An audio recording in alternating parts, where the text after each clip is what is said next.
মনে রাখবেন, একটি পানির বোতলের দাম দোকানে 15 টাকা, রেস্টুরেন্টে 30 টাকা আর এয়ারপোর্টে 100 টাকা। পানি কিন্তু একই, শুধু জায়গা আলাদা। তেমনি নিজেকে যদি কখনো মূল্যহীন মনে হয়, তখন আপনি বুঝে নেবেন আপনি ভুল জায়গায় আছেন। আর যারা বুদ্ধিমান তারা তখনই সময় নষ্ট না করে জায়গা চেঞ্জ করে নেবে। আসসালামু আলাইকুম আমার প্রিয় ভাই বোনেরা, আপনারা সবাই কেমন আছেন? আশা করি অনেক অনেক ভালো আছেন। আপনাদের দোয়া ভালোবাসা আলহামদুলিল্লাহ আমি অনেক ভালো আছি। আজকের ভিডিওতে আমি দেখাবো আমি কিভাবে হাঁসটা রান্না করলাম। কয়েকদিন আগেও আমি হাঁস রান্না করেছিলাম, ওই ভিডিওটা আপনাদের মাঝে শেয়ার করেছিলাম। ওই হাঁসটা আমি কষিয়ে রান্না করেছিলাম, সব রকমের মশলাগুলো সুন্দর করে কষিয়ে তারপরে আমি হাঁসটা রান্না করেছি। আর এই হাঁসটা আমি হাত দিয়ে মেখে রান্না করব, গরুর মাংসের মতো করে।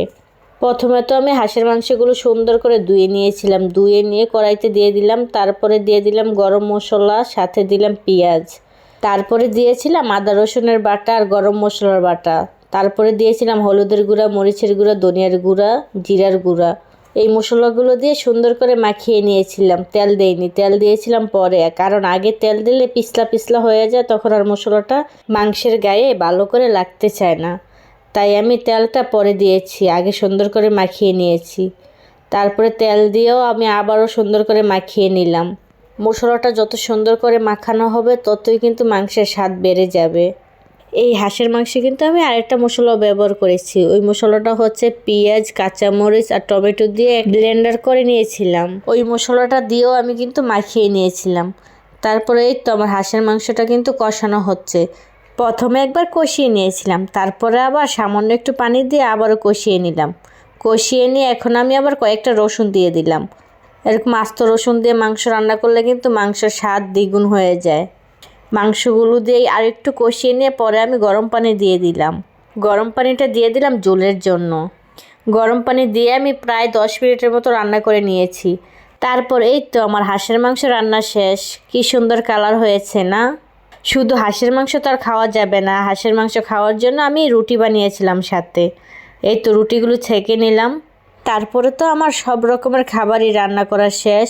এখন আমি টেবিলে সব কয়টা খাবারই এনে রেখে দিলাম। এই হাঁসের মাংসটা আমি কিন্তু রান্না করেছিলাম শবে বরাতের দিন।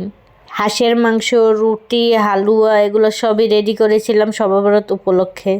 এই ভিডিওগুলো আমি আগেও দিয়েছিলাম, কিন্তু আমি তখন হাঁসের মাংস ফুল ভিডিওটা দেইনি। আজকে আমি হাঁসের মাংসের ফুল ভিডিওটা দিয়ে দিলাম। আশা করি আপনাদের অনেক ভালো লেগেছে আমার ভিডিওটা।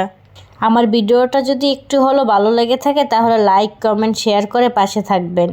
ও আরেকটা কথা, আপনারা কে কোন জায়গা থেকে আমার ভিডিওটা দেখলেন কমেন্ট করে জানাবেন। দয়া করে সম্পূর্ণ ভিডিওটা দেখে কমেন্ট করবেন, ভিডিও না দেখে কমেন্ট করবেন না। যাই হোক, অনেক কথাই বলে ফেললাম, এখন আমি আপনাদের কাছ থেকে বিদায় নিয়ে নেব। আল্লাহ হাফেজ, আসসালামু আলাইকুম।